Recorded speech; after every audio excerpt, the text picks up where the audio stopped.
अस्सलाम वालेकुम, आदाब। मैं हूं खलील फरहाद। मेरे साथ देखिए वर्ल्ड न्यूज़। शुरुआत करते हैं हेडलाइंस से। नीदरलैंड में कुरान पाक की बेहुरमती की कोशिश, बहादुर मुस्लिम नौजवानों ने बना दी नाकाम। पुलिस ने मुस्लिम नौजवानों पर किया लाठीचार्ज। मौके से फरार हुए कुरान पाक की बेहुरमती करने वाले मलूम।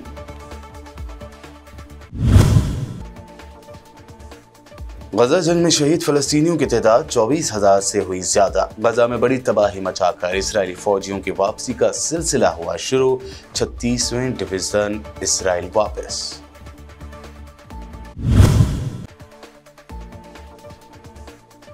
तेल अवीव में 2 फलस्तीनी नौजवानों ने लोगों पर चढ़ा दी अपनी कारें। 1 हलाक 12 जख्मी। हमास ने इसराइली कैदियों की किस्मत से मुताल्लिक आज रात फैसला करने का किया ऐलान।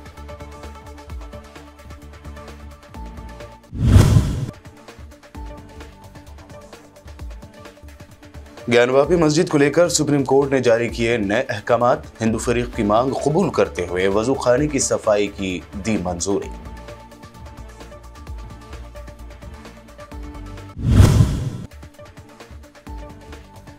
और राहुल गांधी की भारत जोड़ो न्याय यात्रा का तीसरा दिन। नागालैंड पहुंचे कांग्रेस कायद। जयराम रमेश ने मणिपुर के आवाम का दर्द किया बयान। बीजेपी आरएसएस को ठहराया जिम्मेदार।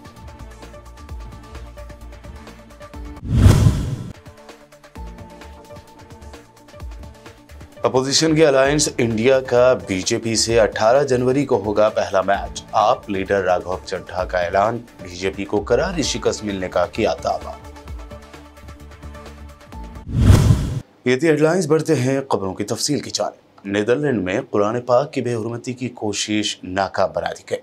मुसलमान नौजवानों ने पुलिस हिसार तोड़कर इंतहा पसंद को इस घिनौने काम से रोक दिया। मज़ीद तफसीलात के मुताबिक नीदरलैंड्स में कुरान पाक की बेहुरमती की कोशिश करने वालों के अज़ाइम मुस्लिम नौजवानों ने खाक में मिला दिए।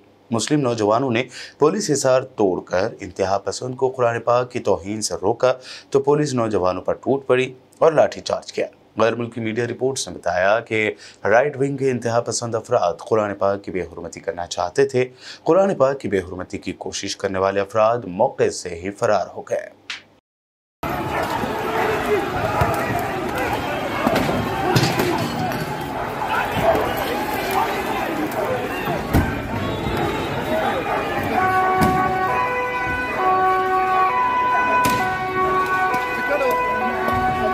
इसराइल की गजा पर हमलों में अब तक 24,100 फ़लस्तीनी जाँ बहक हो चुके हैं। गजा के फ़लस्तीनी वजारत सेहत के मुताबिक गजा पर इसराइली हमलों के 102 रोज़ पूरे हो चुके हैं। हालिया 24 घंटों में 132 फ़लस्तीनी मजीद जाँ बहक और ज़ख्मी हुए।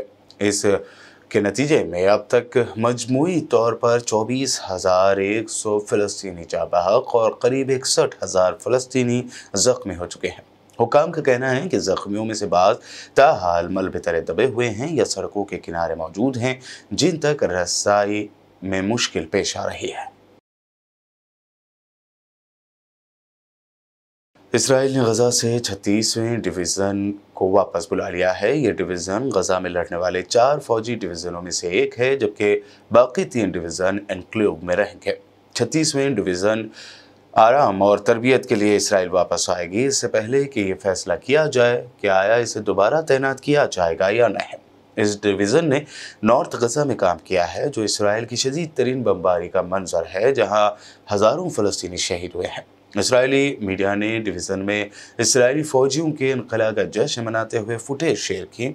इसराइल की जानिब से इक़दाम ऐसे वक्त सामने आया है जब इसराइल के अहम इत्तेहादी अमेरिका की जानिब से दबाव डाला गया कि वो जंग को कम शिद्दत की लड़ाई में बदलते हैं। सेंट्रल इसराइल में पुलिस और मेडिकल हुक्काम ने बताया कि 2 फ़लस्तीनियों ने एक ही वक्त में अलहदा मकामात पर लोगों पर अपनी कारें चढ़ा दी, जिसके नतीजे में खातून हलाक और 12 दूसरे अफराद ज़ख्मी हो गए। एक और ज़राए ने 3 इसराइलियों के मारे जाने की खबर दी है। यह वाक़या ऐसे वक्त पेश आया है जब गजा की पट्टी में 3 महीने से ज़्यादा अरसे से जारी जंग पर कशीदगियाँ बढ़ चुकी हैं। पुलिस ने तेल अवीव के नॉर्थ में रानाना में होने वाले वाक़े को दहशतगर्दाना हमला करार दिया और कहा कि 2 मुश्तबा अफराद ज़ेर हिरासत है। पुलिस ने बताया कि दोनों का ताल्लुक मकबूजा मगरबी किनारे के शहर अल कलील के एक ही ख़ानदान से है और वो गैर कानूनी तौर पर इसराइल में दाखिल हुए थे। मरकज़ी ज़िले के पुलिस सरबराह एवी बेटन ने रानाना में बताया कि हमलावर 2 कारों में एक साथ और एक ही वक्त में 2 मुख्तलिफ मकामात पर गए और लोगों पर कारें चढ़ा थी। वहीं चाकूजनी के एक वाक़े में भी एक शख्स के मारे जाने की खबर है। अल-क़स्साम ब्रिगेड्स का कहना है कि वो नूह अरकमानी समेत 3 ज़ेर हिरासत इसराइली फ़ौजियों की क़िस्मत का ऐलान आज रात करेगी। हमास के अस्करी विंग अल-क़स्साम ब्रिगेड ने एक मैसेज जारी किया जिसमें कहा गया है कि वो गज़ा में क़ैद 3 कैदियों की क़िस्मत के बारे में आज हकीकत सामने लाएगी।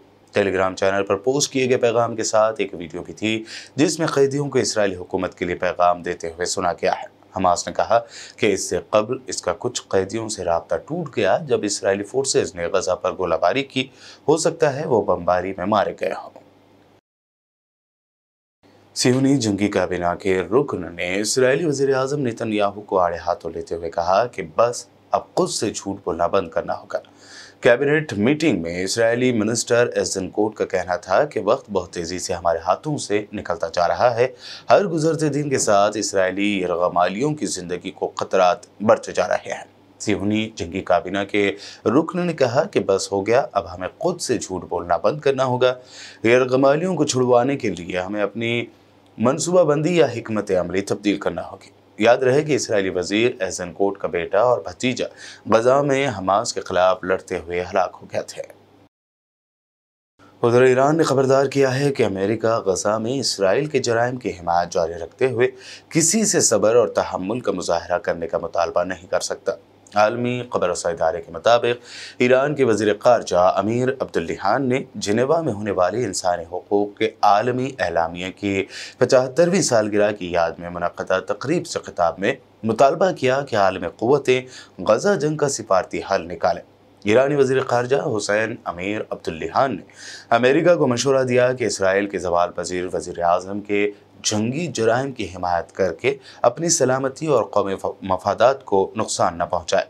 उन्होंने खबरदार किया कि यमन के हौसी रहनुमाओं ने हमें बताया है कि जब तक फ़लस्तीनियों की नस्लकुशी जारी रहेगी वो न सिर्फ इसराइल और अमेरिकी जहाज़ों बल्कि इसराइल जाने वाले तमाम जहाज़ों को निशाना बनाएंगे।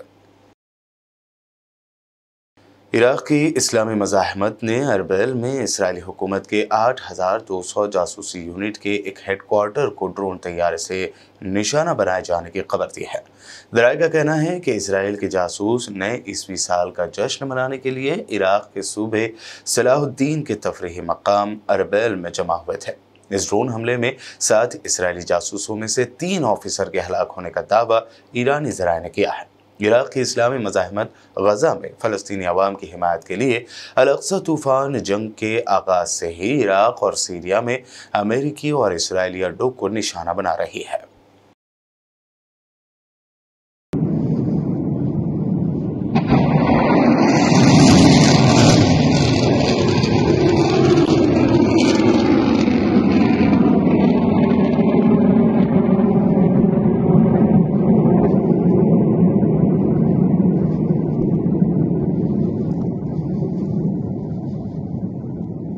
नॉर्थ कोरिया ने इतला दी है कि उसने एक हाइपरसोनिक वॉरहेड के साथ ठोस ईंधन से चलने वाले दरमियानी फासले तक मार करने वाले बैलिस्टिक मिसाइल का तजुर्बा किया है। नॉर्थ कोरिया की मरकज़ी खबर रसाई एजेंसी के मुताबिक दरमियानी फासले तक मार करने वाले मिसाइल की परवाज़ का तजुर्बा हाइपरसोनिक मुड़ सकने वाले वॉरहेड के कंट्रोल और तदबीर के साथ साथ नए तैयार करदा हाई थर्स्ट ठोस ईंधन के इंजनों की सलामती की तस्दीक के लिए किया गया। नॉर्थ कोरिया के national aeronautics and space development administration की जानिब से जारी करदा बयान में कहा गया है कि हाइपरसोनिक वॉरहेड के साथ दरमियानी फासले तक मार करने वाले मिसाइल का तजुर्बा नए हथियारों की तैयारी के लिए डिफेंस इंडस्ट्री की बाकायदा सरगर्मियों का हिस्सा था। बुलेटिन में वक्त हुआ है एक शॉर्ट ब्रेक का। जल्द लौटेंगे और देखेंगे मज़ीद अहम खबरें।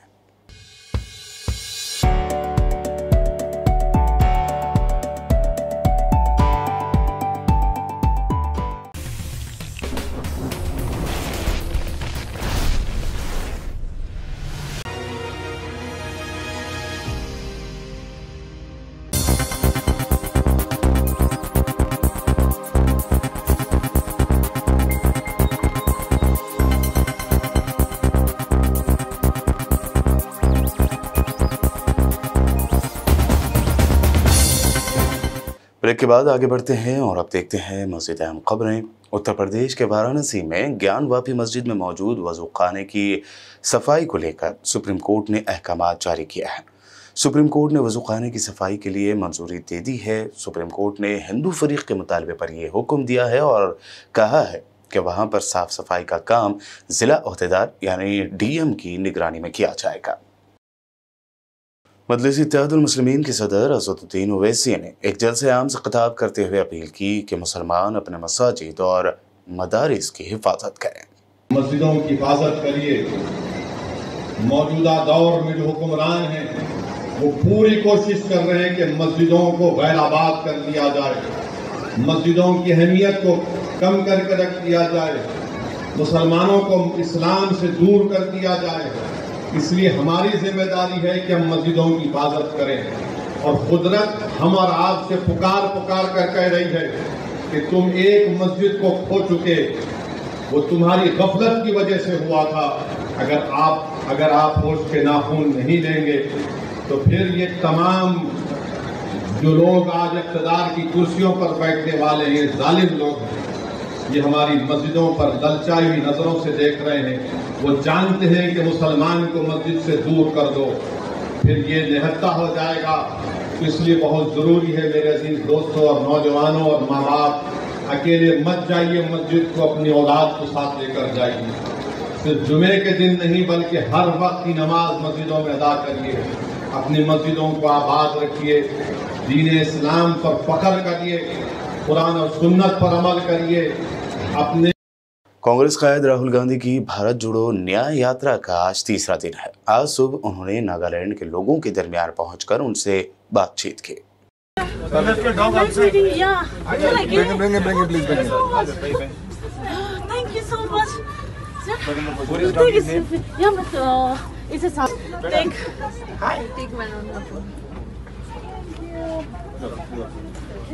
हेलो, कम, चलो चलो चलो। नमस्कार, हेलो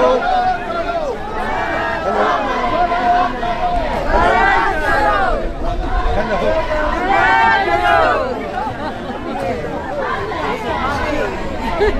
हेलो। पिछले साल हमारी भारत जोड़ो यात्रा थी। कन्याकुमारी से हम कश्मीर चले और काफी इम्पैक्टफुल ऐतिहासिक यात्रा रही। उसके बाद काफी लोगों ने हमें कहा कि कन्याकुमारी से कश्मीर अगर यात्रा की है तो वेस्ट से ईस्ट या ईस्ट से वेस्ट भी होनी चाहिए, और काफी सजेशंस आए। तो एंड में कांग्रेस पार्टी ने डिसीजन लिया कि हमें ईस्ट से वेस्ट यात्रा करनी चाहिए। ये यात्रा न्याय यात्रा है, भारत जोड़ो न्याय यात्रा। इसका लक्ष्य सामाजिक न्याय, आर्थिक न्याय, राजनीतिक न्याय का है। सीनियर कांग्रेस लीडर जयराम रमेश ने मीडिया से बात करते हुए कहा कि मणिपुर का दर्द और बहरान पूरे मुल्क का बहरान है। बीजेपी आरएसएस की समाज को तकसीम करने की सियासत का नतीजा ही मणिपुर का वायलेंस है। जो रिलीफ कैंप के लोग भी आकर मिले थे राहुल जी से, उन्होंने भी कहा कि जो राहत हमें मिलना चाहिए वो अभी तक हमें उपलब्ध नहीं हो पाया है। वादे बहुत किए गए हैं पर वो पूरा नहीं हो पाया है। और सभी ने कहा कि राहुल जी को कि आप एक बार पहले भी आ चुके हैं, अभी भी आए हैं, आपका स्वागत है। हम पहचानते हैं कि आप हमारी दर्द और पीड़ा को महसूस करते हैं, क्योंकि बार बार राहुल जी ने जो कहा है और मैंने भी दोहराया है और कन्हैया जी ने भी कहा है, मणिपुर की पीड़ा, मणिपुर की संकट देश की पीड़ा और देश की संकट है। ये सिर्फ मणिपुर तक सीमित मसला नहीं है।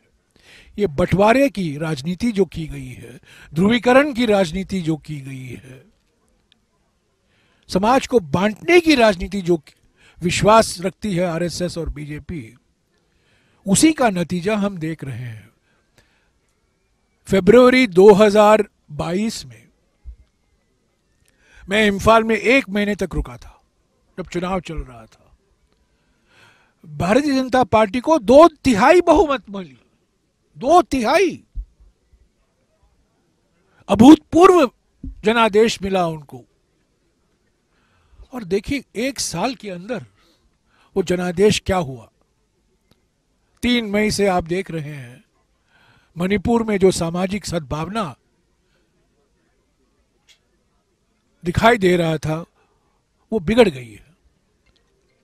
लाखों लोग परिवार विस्थापित हो चुके हैं। 300 से भी ऊपर लोग मारे गए हैं।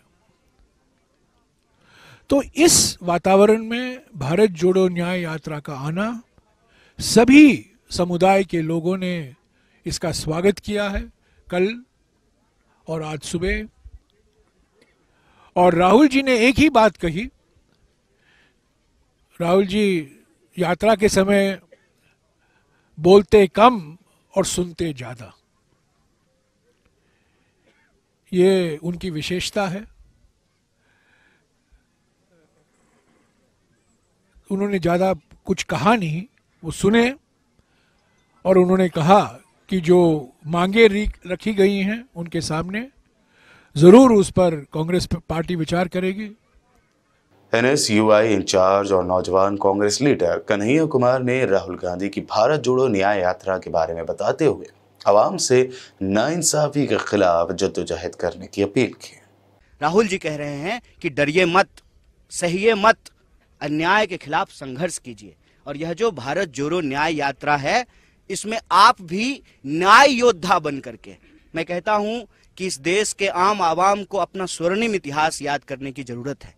23 साल की उम्र में भगत सिंह अगर फांसी के फंदे पे झूल सकते हैं देश की आजादी के लिए और लोगों के हक के लिए, अधिकार के लिए, न्याय के लिए, तो हमको भी अपने संघर्ष के लिए, अपने न्याय के लिए संघर्ष करना पड़ेगा। जैसे स्वतंत्रता सेनानी होते थे, उसी तरीके से संविधान को बचाने के लिए संविधान सेनानियों की जरूरत है। आप न्याय योद्धा बन करके अन्याय के खिलाफ इस भारत जोड़ो न्याय यात्रा में शामिल होइए। और यह जो न्याय यात्रा है, भारत जोड़ो न्याय यात्रा, ये न्याय के लिए है, आम लोगों के लिए। यह जो राहुल जी की तपस्या है, यह तपस्या इसलिए है कि अन्याय जब देश में हो रहा हो और चुप्पी साध लिया हो लोगों ने, संस्थाएं जब न्याय डिलीवर ना कर रही हो, उसमें वो न्याय की मुखर आवाज बन करके संघर्ष कर रहे हैं। तो आप सबके माध्यम से देश के नौजवानों, किसानों, तमाम आम आवाम को यह आग्रह करते हैं कि आप भी न्याय योद्धा बन करके इस न्याय यात्रा में शामिल होइए। कि हमारी भारत जोड़ो न्याय यात्रा शुरू हो चुकी है। कल मकर संक्रांति के मौके पे इसकी शुरुआत हुई और राहुल जी ने जो वॉर मेमोरियल है वहाँ पे शहीदों को श्रद्धांजलि देते हुए, श्रद्धासुमन अर्पित करते हुए इस यात्रा को शुरू किया।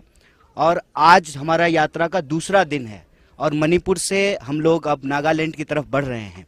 तो बहुत सारे लोगों के मन में 3 सवाल आ रहे हैं।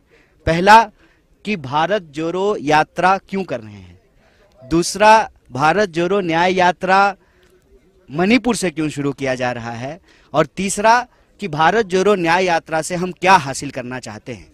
इस तीनों सवाल का हम अलग अलग जवाब देंगे, लेकिन इस पूरी यात्रा के संबंध में हम एक बात आप सबसे कहना चाहते हैं। जब देश में बह रही हो अन्याय की आंधी, तो न्याय के लिए लड़ रहे हैं राहुल गांधी। ये इस यात्रा का मूल भाव है और इसी में सारी बात जो है वो निहित है। जैसा कि आप सब जानते हैं कि ये यात्रा मणिपुर से इसलिए शुरू की गई है, 8 महीने हो गए हैं और मणिपुर में आप सबको ये अनुभव हुआ होगा, ये कांग्रेस पार्टी का दुष्प्रचार नहीं है, हकीकत है कि इम्फाल के ड्राइवर जो हैं वो आपको कानकोपी नहीं आ रहे हैं। कानकोपी के ड्राइवर जो हैं वो इम्फाल नहीं जा रहे हैं। ये कांग्रेस पार्टी नहीं बोल रही है। कांग्रेस पार्टी जब पार्लियामेंट में सवाल को उठा रही थी कि प्रधानमंत्री जी को मणिपुर पे जवाब देना चाहिए, देश के गृह मंत्री को इस मणिपुर के हालात पे जवाब देना चाहिए, तो आप देखिए कि किस तरीके से विपक्ष को बदनाम किया गया। तो राहुल जी उस वक्त आए और राहुल जी देश के प्रधानमंत्री नहीं थे। राहुल जी देश के प्रधानमंत्री भी वो उस हालत में सुरक्षा का तमाम हवाला देते हुए उनको रोकने का प्रयास किया गया। उन्होंने कहा कि जब देश के लोग मर रहे हैं, जब मणिपुर के लोग मर रहे हैं, तो हम उनके बीच में जाएंगे। इसीलिए कल भी उन्होंने कहा कि हम मणिपुर इसलिए आए हैं कि हम मणिपुर के अपने भाई और बहनों का आंसू पोंछना चाहते हैं। हम यहाँ पर जो हिंसा की स्थिति है, जो बंटवारा है, उसको समाप्त करके शांति स्थापित करना चाहते हैं। इसलिए भारत जोड़ो न्याय यात्रा की शुरुआत आप लीडर राघव चड्ढा ने प्रेस कॉन्फ्रेंस करते हुए बताया कि 18 जनवरी को अपोजिशन के इंडिया अलायंस का पहला मुकाबला बीजेपी से होगा, जिसमें टीम इंडिया यानी इंडिया अलायंस ही जीतेगी।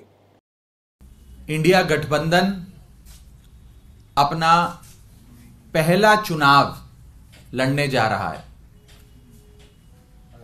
पहला मैच खेलने जा रहा है। 18 जनवरी को होने वाला चंडीगढ़ मेयर चुनाव कोई आम चुनाव नहीं है। ये इस देश की राजनीति की तकदीर, तस्वीर, दशा और दिशा बदलने वाला चुनाव है। और ये चुनाव हमारा मानना है कि आने वाले 2024 के लोकसभा चुनाव की नींव रखेगा। इंडिया गठबंधन बतौर गठबंधन पहली बार चुनाव के रण के मैदान में भाजपा का सामना करने जाना है। और यह चुनाव इंडिया बनाम भाजपा के पहले मैच के पहले चुनाव के नाम से जाना जाएगा। हमारा यह मानना है कि इंडिया गठबंधन पूरी मजबूती से चंडीगढ़ मेयर चुनाव लड़ेगा और एक ऐतिहासिक निर्णायक जीत दर्ज कराएगा। आप इस आम चुनाव, इस चंडीगढ़ मेयर चुनाव को कोई साधारण आम चुनाव मत मानिए।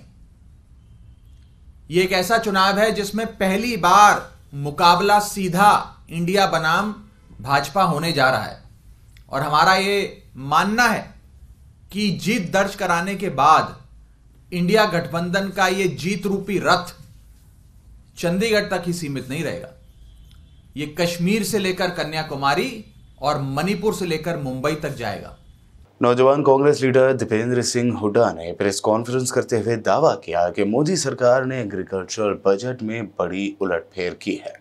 कांग्रेस लीडर के मुताबिक एमएसपी की मांग को भी पूरा किया जा सकता था, जिसे लेकर किसानों ने आंदोलन किया था। अभी एक स्टैंडिंग कमेटी की रिपोर्ट सामने आई है, जिसमें एक चौंकाने वाला आंकड़ा देश के कृषि जगत और किसानों के समक्ष आया है। और यह आंकड़ा है कि पिछले 5 साल में कृषि बजट का 1 लाख करोड़ से अधिक इस सरकार ने सरेंडर कर दिया है। 1 लाख करोड़ से अधिक बजट, जो कागजों में तो दिखाया गया कि कृषि संबंधित बजट था अलग अलग योजनाओं में, लेकिन उसका वो खर्च नहीं हुआ और सरेंडर हो गया। आप अंदाजा लगा सकते हैं कि कितना बड़ा ये बजट है। इसकी तुलना कीजिए कि सरकार में, भाजपा की सरकार में 2014 से 22 तक देश के 1 लाख से ज्यादा किसानों ने आत्महत्या की। आज इंडेटेडनेस या कर्जे में इतना किसान डूबा हुआ है। ये स्थिति देश के किसान की है। और ये फिगर जो है वो एनसीआरबी की फिगर है, सेंटर फॉर फाइनेंशियल अकाउंटेबिलिटी द्वारा प्रकाशित ये फिगर है।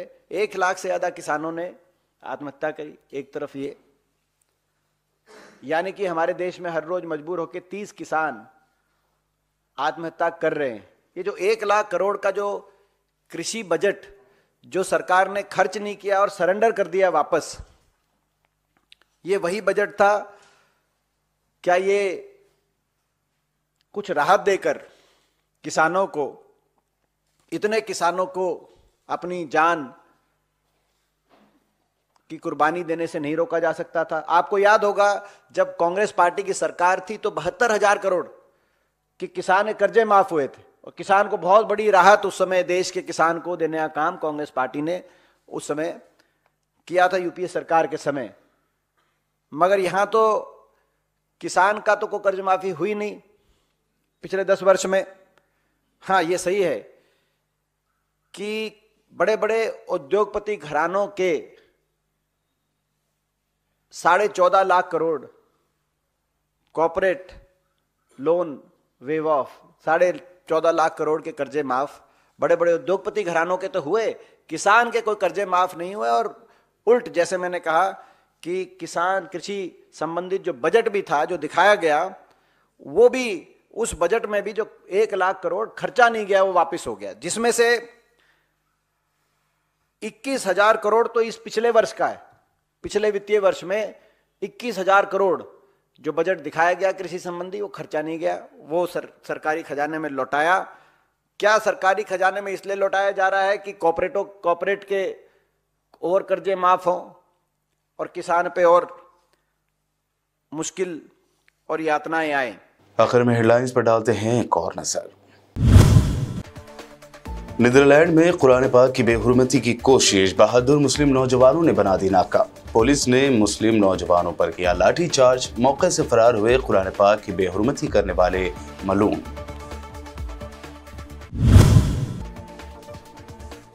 गजा जंग में शहीद फलस्तीनियों की तादाद 24,000 से हुई ज्यादा। गजा में बड़ी तबाही मचाकर इसराइली फौजियों की वापसी का सिलसिला हुआ शुरू। 36वें डिवीजन इसराइल वापस।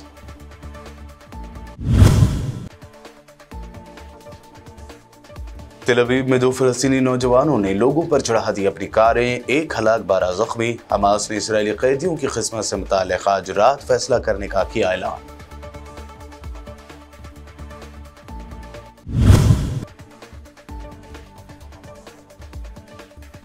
ज्ञानवापी मस्जिद को लेकर सुप्रीम कोर्ट ने जारी किए नए अहकामात। हिंदू फरीक की मांग कबूल करते हुए वजू खाने की सफाई की दी मंजूरी।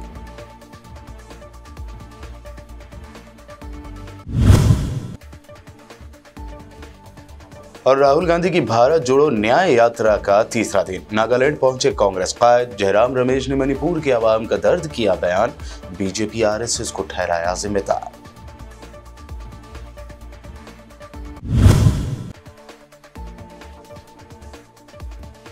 अपोजिशन के अलायंस इंडिया का बीजेपी से 18 जनवरी को होगा पहला मैच। आप लीडर राघव चड्ढा का ऐलान। बीजेपी को करारी शिकस्त मिलने का किया दावा।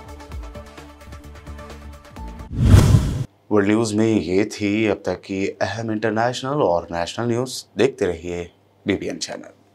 बीबीएन चैनल के व्यूअर्स के लिए एक अहम इत्तला।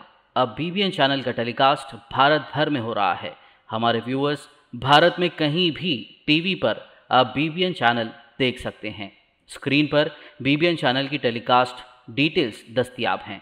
इसके अलावा भारत भर में किसी भी एरिया में अगर आप बीबीएन चैनल देखना चाहते हैं तो आप अपने केबल ऑपरेटर को इसके लिए कह सकते हैं। आपकी डिमांड पर वो ज़रूर बीबीएन चैनल टेलीकास्ट करेंगे, क्योंकि बीबीएन एक फ्री टू एयर चैनल है। इसके लिए आपको सिर्फ हमारे दिए गए नंबर पर केबल ऑपरेटर से कॉल या व्हाट्सएप पर मैसेज करवाना है। हम आपके केबल ऑपरेटर तक बीबीएन चैनल पहुंचा देंगे, जिससे वो आपके एरिया में टेलीकास्ट कर सकते हैं। इसके लिए चैनल की हमारी पूरी टीम लगातार काम कर रही है ताकि आप तक बीबीएन चैनल को पहुंचाया जाए। इसके अलावा बीबीएन चैनल को भारत भर में रिपोर्टर्स की ज़रूरत है। अगर आप सहाफ़ी हैं और बीबीएन चैनल से जुड़ना चाहते हैं तो आप भी दिए गए नंबर पर रब्त कर सकते हैं।